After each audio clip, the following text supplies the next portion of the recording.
Sure. Hello, and welcome back to Venus Rising. Today, we welcome Lexi with Stop Surrogacy Now UK.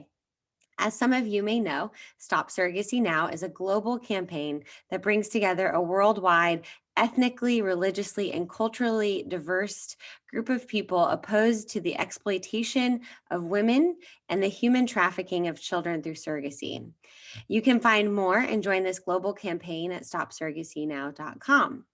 Stop Surrogacy Now UK was formed by a group of women who were and still are concerned about the proposals in the UK Law Commission put forward in its 2019 consultation to reform UK law. Lexi is one of those women, and she discovered about surrogacy through a parenting forum. After forming alliances with other concerned women, they launched this grassroots organization to challenge surrogacy law reform currently being proposed in the UK. Stop Surrogacy Now UK aims to raise awareness of the truth of surrogacy and challenge the erosion of language through media and raise up the voices of women and children heard when it comes to the laws that concern them. Lexi, welcome to the show, and thank you so much for taking the time today to chat with me. Absolutely. Thank you for having me on. Of course. So, do you mind if we go back a few years to when you first found out about the surrogacy industry and the laws surrounding this issue and what you kind of like initially were thinking and how you came to know about this issue and became so passionate about it? Absolutely. And I think I have to begin with a thank you really to the Venus Rising and to CBC, because ultimately there's so much that I've learned from listening to your podcast that I quite honestly wouldn't have understood. Um, do we have a freeze there? Yes, we do a little bit. That's okay. Just start over Okay. and Should I start we'll, again? yeah, Okay. sure. Got that? We have Okay. that, right? And this is the day and age This of is Zoom issues. how it's going to go. Hopefully it won't. Yeah, hopefully it won't go on the whole time. I hope it's not my internet. Okay, so firstly, I think I have to begin with a thank you to Venus Rising, because there's so much that I've learnt about surrogacy and the exploitation of women through the podcast that you guys have been doing there. So yes, I began to understand really what the issues were from a parenting forum that was discussing the law reform, and I was sort of interested in what this meant. I didn't have any sort of previous experience or even sort of thoughts about it, to be honest with you. But when I read the proposals that were through the public consultation, I realized that actually some of this was really quite concerning, and yeah, something needed to be done. Mhm. What was so concerning about it to you? What initially, or what was the first thing that you're like, "Oh, this doesn't seem quite right." I think what has been called one of the key proposals is that they want to follow essentially the commercial model that comes out of America, out of the States. So I understand that you have a pre-birth order in a lot of these arrangements, and this is obviously widespread across the different states of America, and that would essentially be what they would be following here. They want for parental rights to begin the parental rights for the commissioning parents to begin at birth. And this would be quite a drastic shift from what has been in place under law and what we currently have. Okay. Yeah. And here in the United States, it really does vary a little bit, state to state. Like we don't have one national kind of view on this, although other states' laws are changing all the time. So it does depend on what state the surrogate mother lives in and the commissioning parents where they're from as well. At the time when you were kind of figuring this out, were you aware of the global Stop Surrogacy Now movement? Not at all, not at all. So I mean, really, this is what introduced me. So when I was looking at the proposals and what was going to be changing, I learned about what the current law was, how that came about, where we sort of sat within like other parts of Europe. So obviously that this is widely banned from other European countries, and I also looked at what other countries were doing, such as Australia, New Zealand, India, Thailand, and I looked at it from like the global perspective, but obviously was looking at essentially what the law was, what the law proposals were, and then what was going to be changing, because I wanted to understand it in a context of other countries as well. And yeah, it's been since, you know, I discovered all of this that I've really gone into it and started a campaign against the law reform.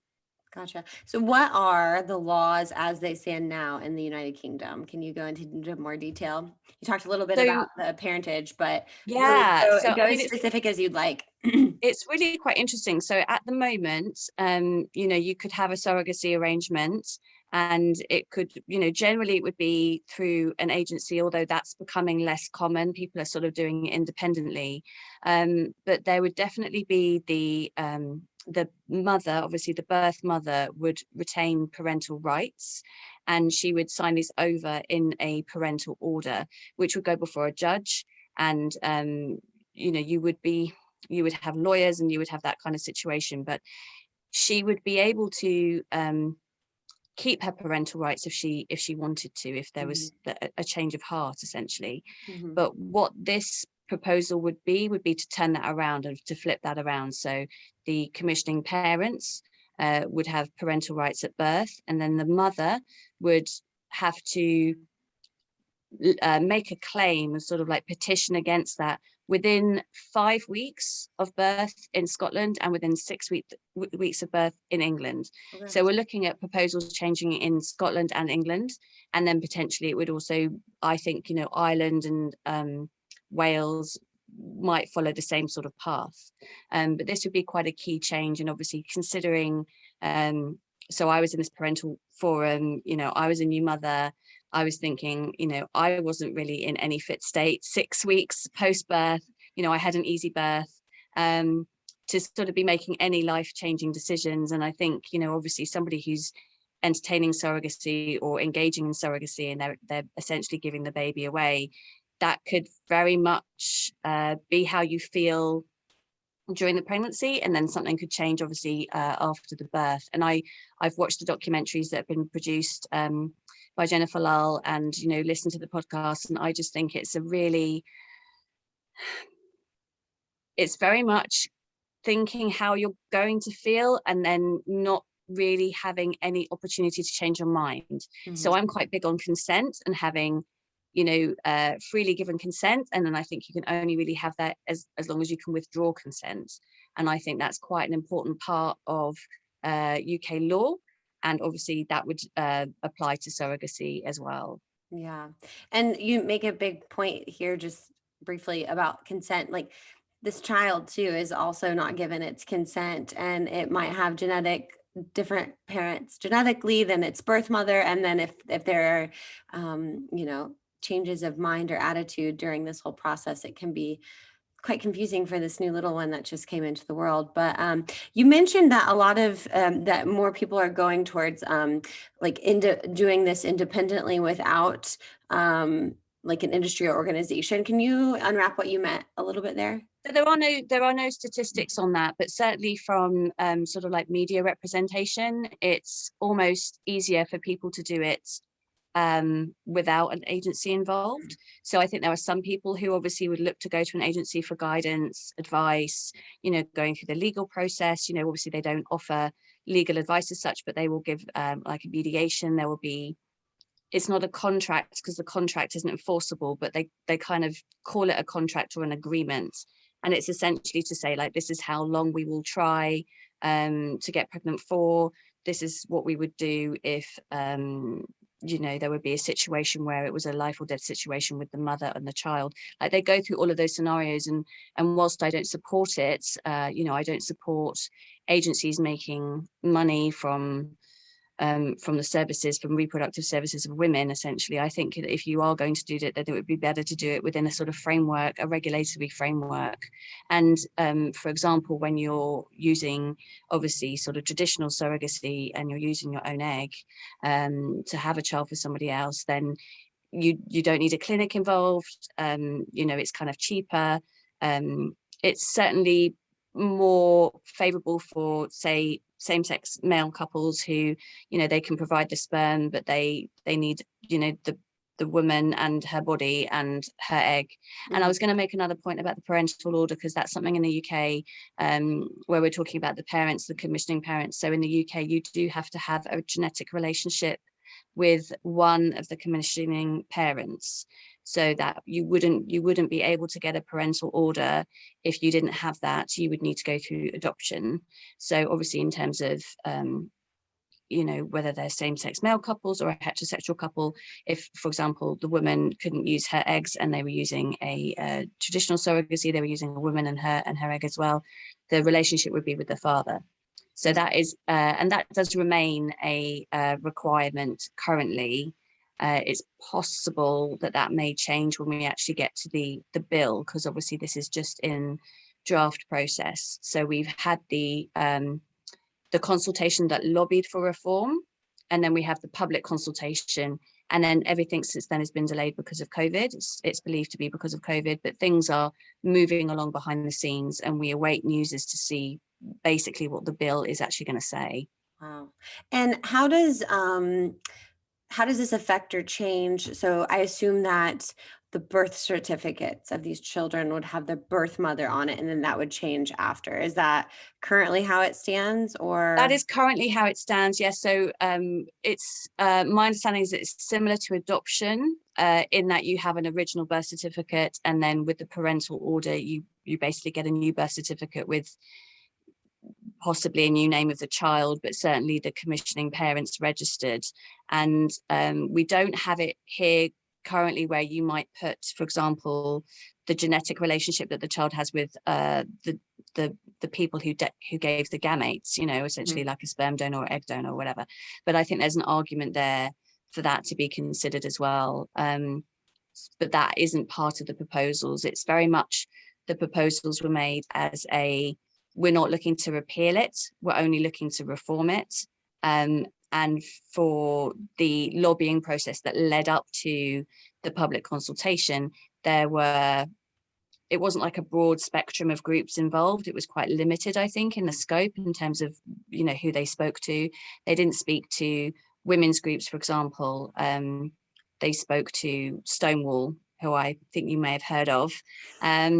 They're considered a controversial lobby group in the UK.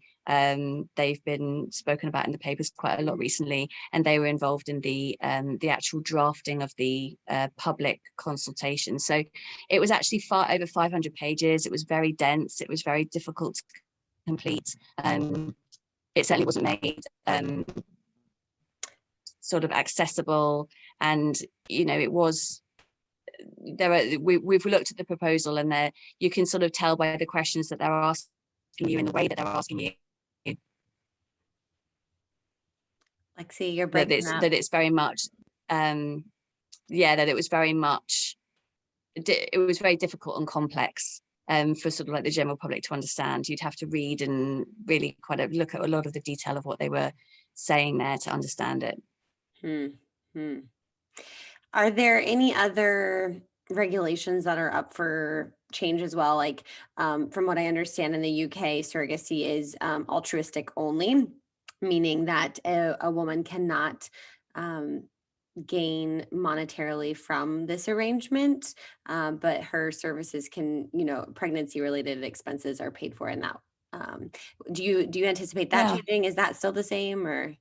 That still would stay the same. However, I think the terminology of what is altruistic is possibly misunderstood, in that, you know, when you look at the expenses and what can be included in what can be considered expenses is actually quite broad. So for example, you could have treats for your kids because they haven't, you know, their mother is busy being pregnant, you know, childcare. You can have a portion of your electricity bill, your gas bill, you know, if you want to have a hot bath, that can be considered part of it. Your grocery bill, you can have. So I think the holidays is a bit of a question, because some surrogate mothers say that we should, you know, have a holiday at the end of it. But, you know, then is that almost like a gift or a payment in kind? You know, it's not maybe like cold hard cash to book flights, but it's sort of like, you know, a benefit. And I wouldn't say, women who are pregnant, just pregnant and receiving care on the National Health Service, they certainly don't get a holiday on the National Health Service at the end of it, at the end of the pregnancy. So I think there's the idea that it is altruistic, and I'm certain that agencies and women who have done this would argue that it is. But I would say that you have to look at the expenses. There was a really interesting piece of research that was done by the University of Kent around the whole process of surrogacy, but certainly to do with the expenses and whether they wanted it to remain altruistic. And it was in the lead up to the public consultation. And absolutely, those involved in surrogacy, I think there were 177, I think that's right, people involved, including the partners of the women who are surrogate mothers. And I think they all pretty much said that it was, yes, they do want it to remain altruistic. Wow. Okay. But then the costs involved, it's sort of like, there was an average of, I think, 15 to 20,000, but then 30%, I think, got paid between 20 and 30,000. And then there was a smaller percentage that paid more than that. And there has been a case, for example, of up to 60,000 being reported in the media. So it's kind of like, how altruistic is it when you have something, a lot of your household bills taken care of for a year, or if you get a holiday at the end, are gifts do gifts get included? It's quite, I think how it's labeled. Yeah, it's the language. And it's sort of like, I've heard people say, oh, we don't know how to compensate surrogate mothers. And it's like, well, if it's compensation, we talk about a baby being a gift. It's the greatest generous gift. And compensation is essentially usually for damages, like legally in legal terms. And I think it's a bit of a bugbear of mine. It's something that I notice a lot when we talk about, so I always say surrogate mothers and I always say commissioning parents. Obviously in surrogacy circles, they would say intended parents and surrogates. And then we have terms like tummy mummy and, oh, I'm just an oven, I'm just keeping the bun in the oven. I'm just, growing the baby. The baby doesn't belong to me. It's not my baby. And also extreme babysitter. That's one that I've heard more recently, and it's sort of like I'm just babysitting. So yeah, I think it's like the language around it, particularly in the media as well. So you notice this. It's almost like once you notice it, you can't stop noticing it, and you sort of see it all the time. Yeah. And I think the model or the idea that actually UK surrogacy is altruistic is a little bit misleading, and I think people need to look at the details. Yeah. Yeah, you kind of fed into my next question. I was going to talk to you about the language used. That just seems kind of like it's erasing mothers and women. Like you said, we preferred to use, surrogate mother, but now they've started talking it,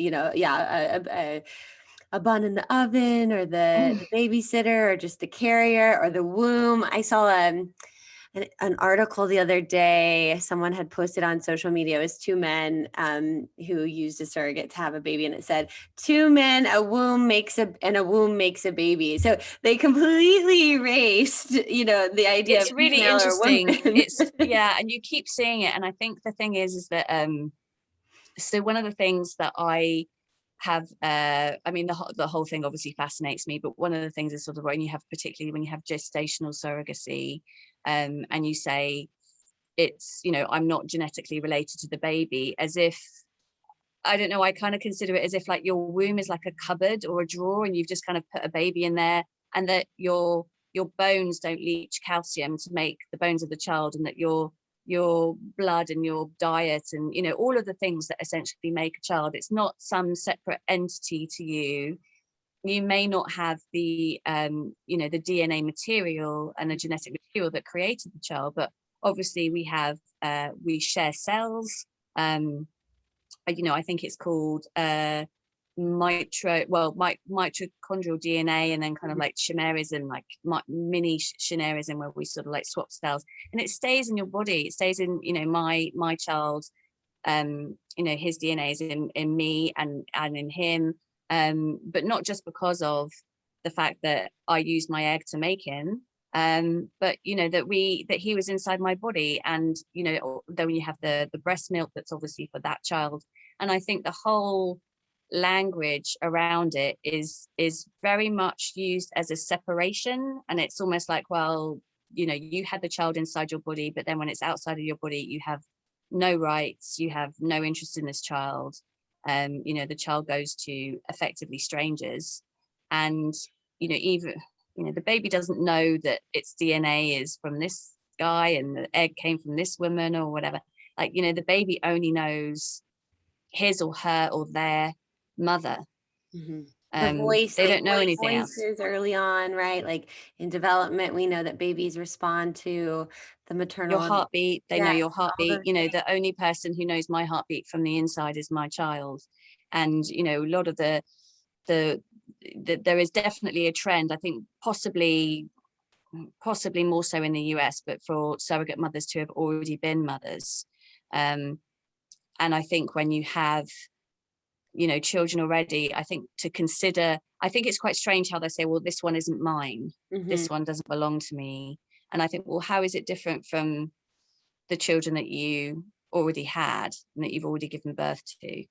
I also think about the children of the surrogate mother too, like oftentimes they're younger, right?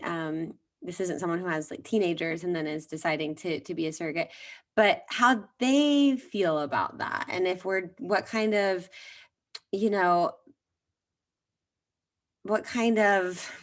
maybe process, like like, psychological. oh, my mom had this baby, but this one she gave away, but she kept it. Like, how are they processing this? And I just kind of think about that, and it makes me wonder what they're going. I've been thinking about that very same thing, and actually, I discovered fairly recently that there's a young woman in the UK. She calls herself the traveling surrogate. So she essentially is. So I think her story is quite interesting. So her mother was a surrogate mother, and she had 6 pregnancies in 10 years that were all her own egg. So obviously all her genetic material, and would be a half sibling of this young woman. And this young woman has followed in her mother's footsteps, and she's had a baby using, again, her own egg to have a child for these commissioning parents. And her reasoning for this, or the reason essentially why she did this, was to have the maternity leave. So she then she was obviously working and would be able to take a year off work to travel and get paid. You basically have statutory maternity pay in the UK. We also have the NHS, obviously, so the National Health Service, where we have free maternity care, and going into labour, we don't have to pay any charges. It's all free and provided by taxpayers. And yeah, I was looking at her videos on YouTube and sort of hearing about her story, and I was thinking, well, she obviously had her mother do this, and she was talking about how that's how they got to go on holiday. They got a holiday at the end of the pregnancy. She used to listen to the baby inside her mother's stomach, and hear the and see the kicks and everything. And she also doesn't want children of her own. So I was wondering how that affected her growing up. So she was 5 when her mother started doing this. And yeah, I've thought about that, and also like the effect on girls and the effect on boys. Like if girls see their mothers using their bodies to sort of be useful or helpful to a couple who can't have children, whether that be a heterosexual couple or a gay couple, and it's almost like they're providing a service. But is it almost like a daughter would see, well, that's what women do, that's what this is a service that women must be kind and useful vessels for men and women who come along and want to use their bodies. And then I think about the boys and how that appears to them. I think it's just quite an interesting psychological, almost like a phenomenon that you could look into and review and study and see whether there was an impact or whether it meant nothing at all. I really don't know. But I mean, certainly to see essentially your siblings, I mean, you don't really know as a child if they're related to you or not. You think that the baby in your mother is a sibling of yours, as you've seen friends of yours, their mothers have children, and yeah, for that baby not to come home after the birth, and of course the dangers, essentially if your mother is ill, or she's struggling at the end of the pregnancy, maybe she's got lots of morning sickness and can't play with you, and then she goes to hospital, maybe she's there for a long time, maybe she can't play with you, maybe she can't play with you so well when she's recovering from C-section. There's just so much. I think the impact on children hasn't been considered or really explored. Right. Well, or what we've just uncovered, or not uncovered, but it's just been brought to our attention of 2 more U.S. surrogate mothers who have passed away during childbirth. And so in the worst case scenario, these mothers not coming back home to their little ones, after going to the Doesn't bear thinking about the children and the partners who are left behind. It doesn't bear thinking about. And I was going to mention, because this is a really important area of study that I think is neglected. And we have something in the UK called Embrace, which is essentially, it's like the national records for maternal death. I know that's not something that you have in the US. And surrogacy isn't necessarily recorded by that. I think they need to start thinking about how that's done. But we do have records of, for example, like IVF. So if, pregnancy, live births through egg donation, for example, would be measured by fertility clinics, and that gets recorded in some way. But I think, yeah, we need to look at the biological, medical risks that are specific to surrogacy pregnancies, and we need to measure them globally where we can, and we need to really look into common themes, if there's placenta previa or placenta excretia, all these kinds of conditions that you can have in pregnancy, but specifically measuring them for surrogacy pregnancies, because I think then if we had real statistics and we had real facts, women would obviously be able to make a more informed decision. Right. But then if they were to be put off or feel that there were risks, I mean, I'm aware of the possibly not the most recent death of a surrogate mother, but the one where you had Jennifer Lyle interview the widowed husband, and it's just utterly heartbreaking. It's just so difficult to even imagine what he's going through. Right.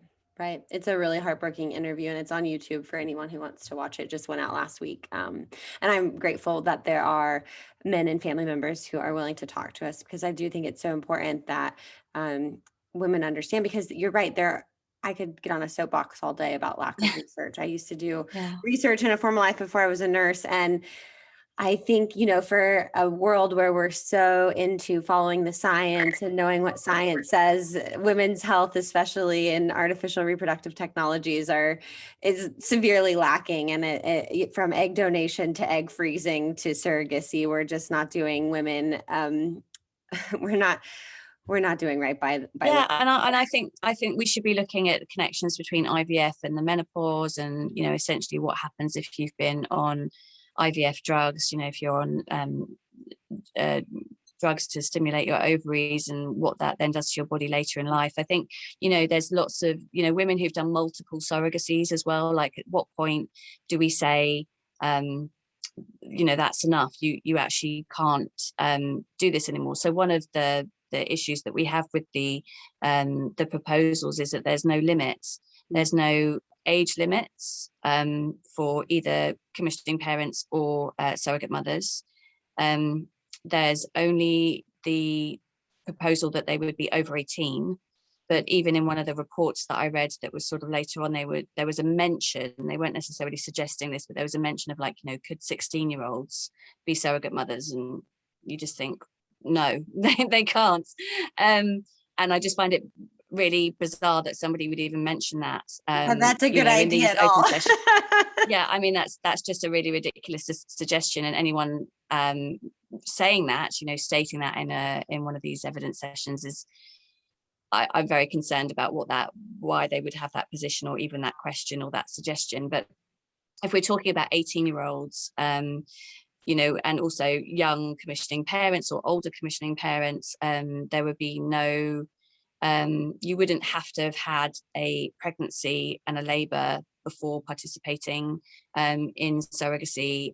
You also wouldn't have, you know, like you could have 10 pregnancies or 10 labours, like there's no limits applied. So it's almost like it's a free for all and everyone can kind of just do what they like. But the one thing that we had up until, I think it never necessarily changed legally, but certainly agencies would really always say that you had to have had a pregnancy and have completed your family.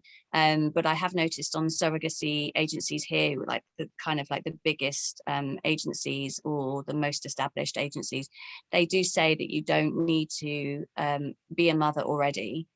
So we are talking about a woman giving up her first baby. And if we're talking about 18-year-olds doing it, we're talking about 18-year-old girls potentially getting pregnant using their own egg and giving up a baby with no informed consent, right? Because they haven't been pregnant before, they've never had a baby before, they don't know what it feels like, they don't know about hormones, they don't know about that connection, that bonding. They're certainly told not to bond and that they can't bond or shouldn't bond, and it's, you know, through the sort of like the psychology of it, the language again, and it's very dissociative. Yeah, exactly. So it's very divisive, and I think when you talk about, so the language that I see in media articles and you know, in the proposals, it's very much focused on the commissioning parents. It's very focused on their needs, their desires. You know, they want a baby. Everyone has a right to a child. You know, all of this, and the surrogate mother is very much like, as long as she's you know, willingly doing this and you know, she's not being exploited, then it's all fine. But I think, you know, you have to look at what choice is and whether that's exploitation. If they say they're happy essentially to be exploited or to do it for money, to do it to get their bills covered.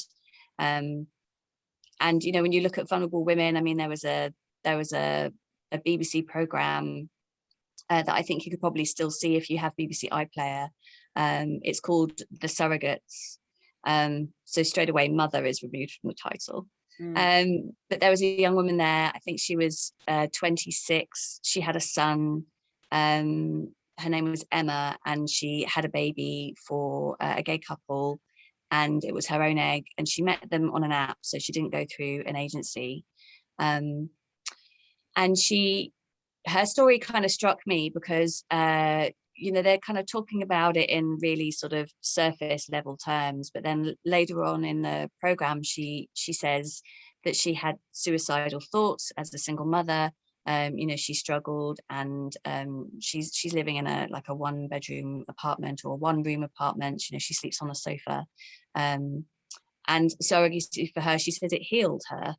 And you know, she has money, she was sort of like being looked after by these 2 guys, and she had friendship with them, and you know, some almost like an extended family, and that's great, and that could last a lifetime. Honestly, that could last a lifetime.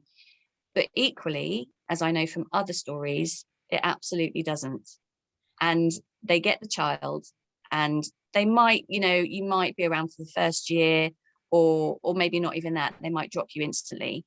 But it's this idea that in the UK, it's built on trust, it's built on friendship, and I'm just not convinced by that at all. I mean, the first surrogacy, the reason why we have the 1985 Surrogacy Act is because there's a woman called Kim Cotton. Now, she now runs COTS, which is one of the long established, one of the largest surrogacy agencies. Ultimately, there aren't that many here.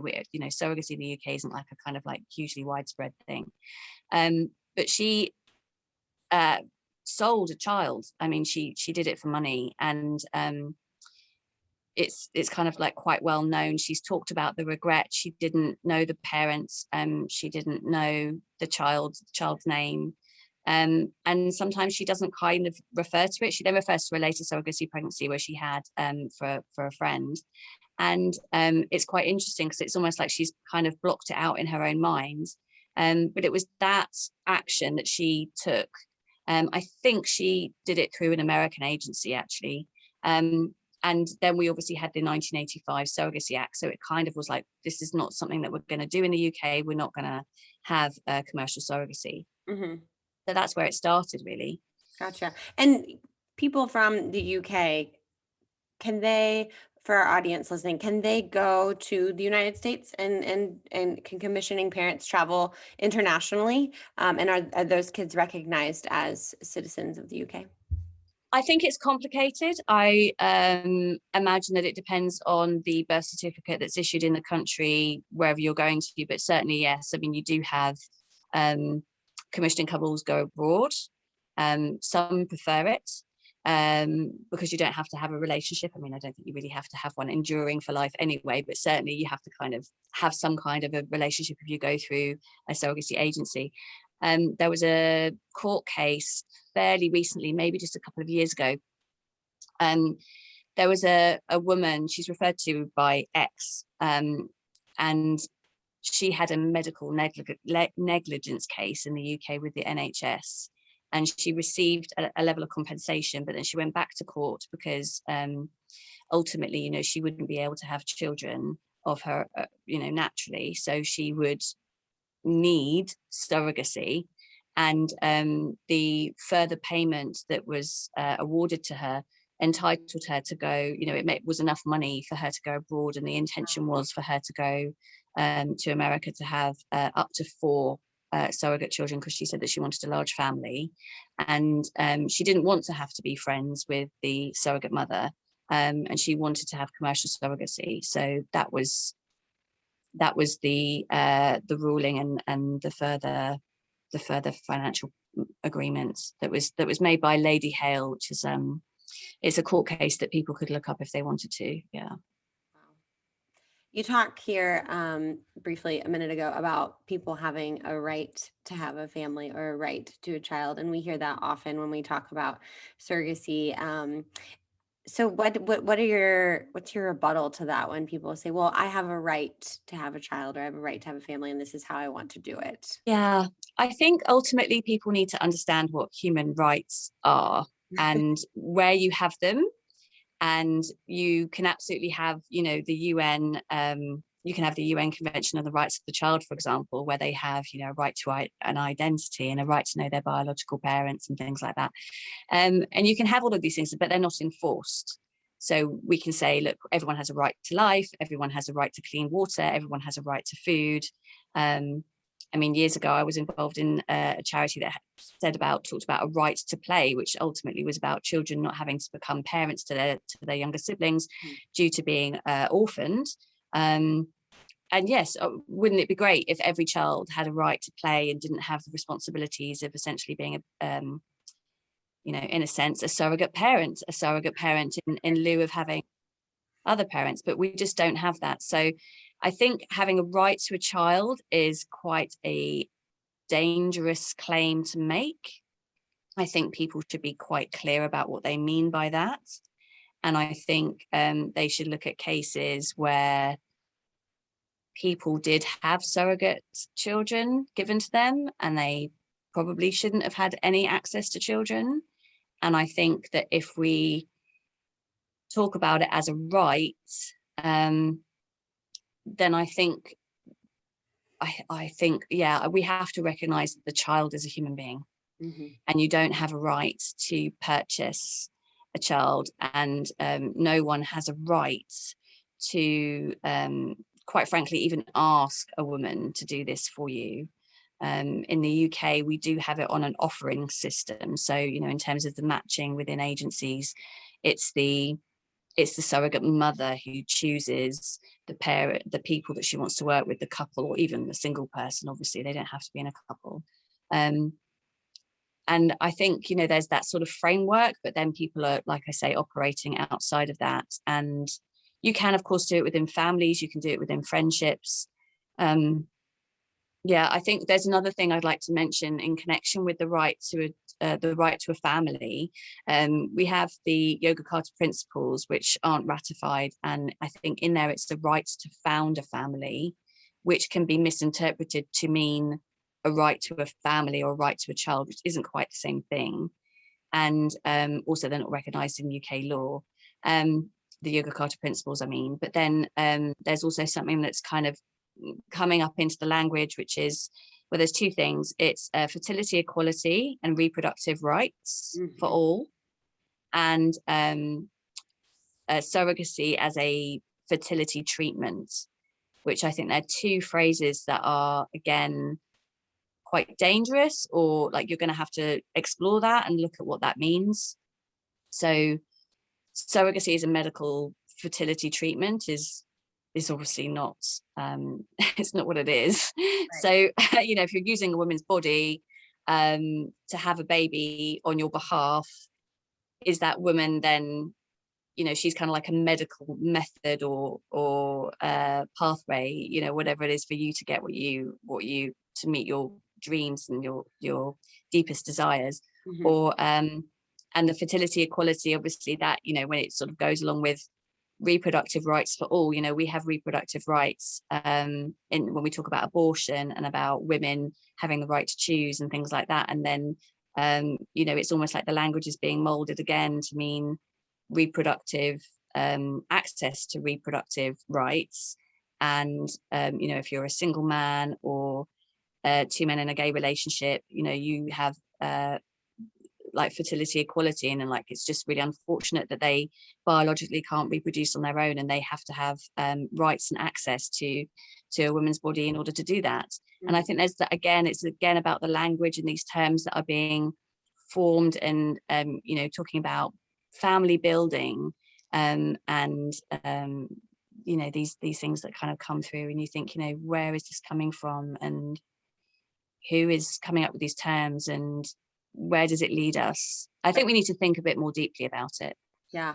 And it's interesting because the reproductive rights movement or idea, in essence, though, it breaks down because then you are destroying the rights of the woman that you are hiring, right? Because then you are saying you must do, especially in cases like India, severe cases where you must live in this house that we tell you to live in, you must stay away from your family, you must listen to this type of music, you must abort the fetus if I tell you to. And yeah, so sure. we're saying, you know, well, it curtails your freedoms. We're talking about women having rights and women being human beings, and therefore having human rights and having access to quality healthcare, and like we say, like studies and research into, you know, our biology that's specifically about us and affects us in different ways. And then we're saying,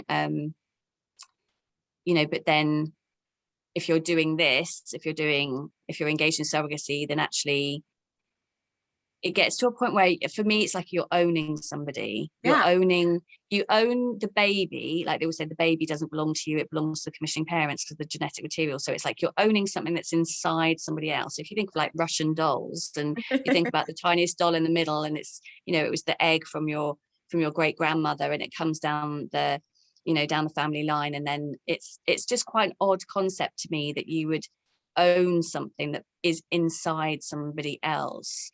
And there was an interesting case in New Zealand, I think it was, where I was reading about this, where, you know, ultimately the surrogate mother just decided that she couldn't continue with the pregnancy, and the commissioning mother was very much like, you know, but this is my baby, this is my DNA, you don't have a right to abort this pregnancy because I you know, it's mine. You don't get to decide. And, you know, the law reform that is coming up in New Zealand, and there were some sort of like some quotes from some politicians there, and it was almost like, well, we can force her to give birth. You know, if this isn't her genetic material, we can force her to give birth and give the baby over. And it was very, yeah, it was just, I kind of thought, like, how have we got to this place? Like, this is a really bizarre way to talk about women and to talk about reproductive rights that are, we're not talking about the women giving birth, we're talking about the woman who owns the DNA, and we're talking about it in different terms, and everything's kind of shifting and the language is shifting. And yeah, you just, sometimes you wonder how we ended up here, and then where is it going to go next? Yeah. Well, I'm hopeful that because of these things are starting to come to, it seems like we've definitely put the cart in front of the horse when it comes to Yeah. some of these reproductive technologies. And I'm hoping, and the point of this Venus Rising is so that people can actually start thinking critically about this. And maybe we can start saying, and organizations like yours, like, wait a second, these laws, like, let's think about this. Let's give this another. That's exactly what we want to do. I mean, we want to basically just have a rethink about this particular law that's being proposed to reform. I mean, there's no doubt in my mind that it will go ahead to some degree. It's a matter of what it includes and what it excludes. But in terms of like the lobbying and the way that it came about, I think that's quite concerning. And I think they kind of need to take it back a notch and say, okay, let's look at this again. Or if we are going to come up with a draft bill soon and we're going to see what the content is and what the proposals are, that we most certainly consider some age limits and some quite basic safeguarding around this essentially, and have this consideration about the baby being the sort of genetic property, and you get legal parental rights at birth. I mean, some of the stuff that obviously I've read from coming out of the US, in different states, I understand there's no sort of like federal law, but they're pre-birth orders and then contracts that are obviously commercial contracts. They specify, breast milk pumping afterwards, the diet, you can get paid more money if you follow a particular diet or for how many days. I understand that some contracts have like no sex clauses, no kissing clauses, and that there's like a complete control of this woman's life. I wonder how they know about some of this stuff. I mean, how do they know that these women don't have sex with their husbands or their partners? I mean, have they got spy cameras? I don't know. I mean, it probably wouldn't surprise me. But there's a lot of this that's almost like it's a very insidious, persuasive thing where the woman literally gives up her body and her life, and she says, yes, you control me. This is, I welcome this. I give permission for this to happen. And I know Renata Klein has said something like, this isn't going to stop until women stop sort of offering themselves up. And I think, we can't end it. We're called Stop Surrogacy Now. We're certainly looking to stop the law reform and looking to make it more focused and involve like a broader range of voices, and not just have one, surrogacy agencies and lobby groups speaking to lawmakers about this. But we have to look at this sort of like the broader context of surrogacy and what this even means if we say mothers don't exist, or a mother is somebody who's on a birth certificate, or a mother is somebody, everyone who's adopted has a birth mother somewhere. For some reason or another, they were adopted, and there's a whole range of reasons why that can happen. But we have genealogical bewilderment in children who are adopted, in children and adults who have adopted, and we know this happens.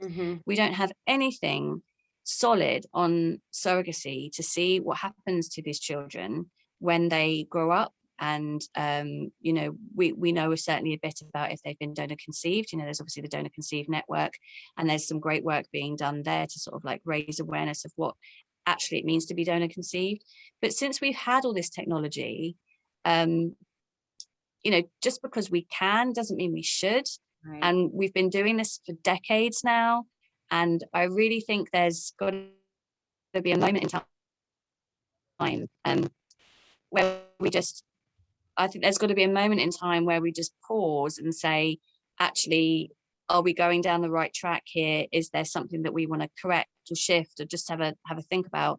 And I'm hoping very much that obviously the law reform, the progress with this particular bill, when it comes up, that there's something that can be done in that respect. We just have to try our best. Yeah. So what can people who are located in the United Kingdom do to support or help you? And what can people around the globe do to support and help you? I mean, certainly when it comes to reform, there will be some actions on our website when we get a bit closer. We will look at the draft bill and obviously look to see what it contains.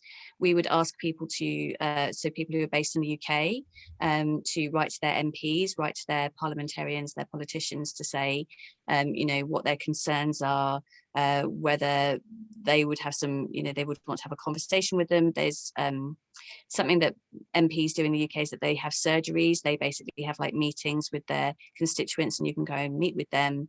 But certainly you could definitely write to them. All emails for MPs are available on the government website. You can definitely find the person and write to them. I think in terms of support globally,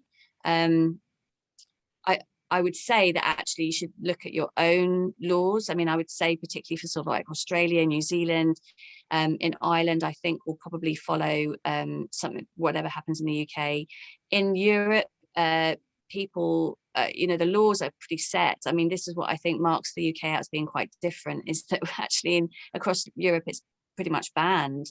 Or if it's not banned, there's definitely lots of restrictions. It's very highly regulated. So I think to look at your own laws, and if there's a way that you can support us, it would just be to sort of like join our social media. We're on Twitter it's at Wombs for Rent, and look at our website, follow our blog, and there will be actions on the website that people can take. It would mostly be led by UK residents. But people can obviously follow us and see what we're doing, and raise awareness on the issues around the exploitation of women, the commodification of their bodies, and how, if this is happening in your country where you are, or in your state, to obviously understand what the laws are, and whether that's something that anyone wants to contest. Mm-hmm. And I will include that handle and how they can contact you in the little blurb to this, but then I'll also say it at the end too. But I do believe your handle's Wombs Not for Rent, correct? Not for Rent, that's right, yeah. But yeah. So we had a struggle getting that handle, I think, because there was like loads of other things that so we're quite new to social media. I mean, we're a newly formed campaign. We've not been going for very long, and it's very much grassroots, as you said at the beginning. They were just sort of like concerned mums, essentially. I mean, this is kind of like how we met, and we think this is kind of something that needs looking at. There's a lot of grassroots campaigning happening in the UK, particularly around self-ID, around the Gender Recognition Act, around education. It's really strong. I think there's a lot of really fantastic work going on in the UK, and there's other issues that are very much the focus. Mm-hmm. And so surrogacy, because it actually isn't, the numbers have changed. There are way more parental orders now than, I think it's quadrupled in about 10 years. This is another thing that research from Kent University sort of like brought up. But this is very, it's not, commercial. It's not kind of in the same shape as in the States. But we have the National Health Service, and I think we have fantastic maternity care, like high quality care. We have great maternity rights, obviously with maternity leave. There's also something called the maternity allowance if you're not working. And it's a great draw, actually, the UK for essentially surrogacy tourism. And I think, as we sort of like raise awareness around this, it's like, well, we're kind of marked out as being a bit different in Europe. So what would happen if we do relax the laws, if we do make it more accessible to people? We need a sort of feasibility study on whether the NHS would be burdened by it in terms of the care. There'd be safeguarding issues. They would have to sort of decide what to do with releasing the baby and, the care of the mother. It's very complex, and I think people need to think about it a bit more. Mm-hmm. As a broader spectrum of what it could impact on. Sure. Well, Lexi, I think our time is coming to an end, and it's been a privilege to have you on the show and to talk to you more in detail about what's going on in the UK. So thank you so much for taking time out of your day to speak with me. Absolutely. Thank you again for having me. Yeah. It's lovely. Of course. For our listeners and viewers, you can find Stop Surrogacy Now UK on Twitter with the handle at Wombs Not for Rent. And you can find more about Lexi and her organization by going to stopsurrogacynouk.org. You can join the global movement by visiting stopsurrogacynow.com, and there's a petition there for you to sign if you're interested. I'd like to thank each and every listener and subscriber for tuning in. Our goal, as ever, is always to create conversation, facilitate discussion, and encourage you all to think beyond the masses. Thank you so much for listening. Have a great day.